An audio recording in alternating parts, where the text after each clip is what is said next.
Aloha mai kākou, I'm Kumaʻaile coming to you from Kahalehoaka on the island of Molokaʻi.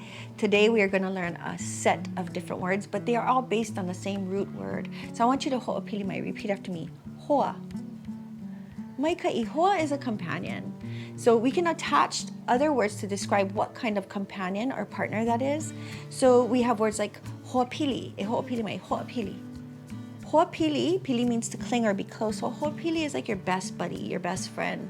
Another word with hoa in it is ho'aloha. So it's hoa and aloha together. Let's say that, e ho'opili mai, ho'aloha.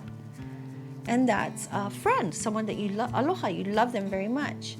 Another word with hoa in it is ho'ahanau, e ho'opili mai, ho'ahanau. Hanau means to give birth. So it's your companion from birth. In other words, your cousin. And another fun one is ho'apapa. Maikaʻi, papa is a class, so ho'apapa is your classmate.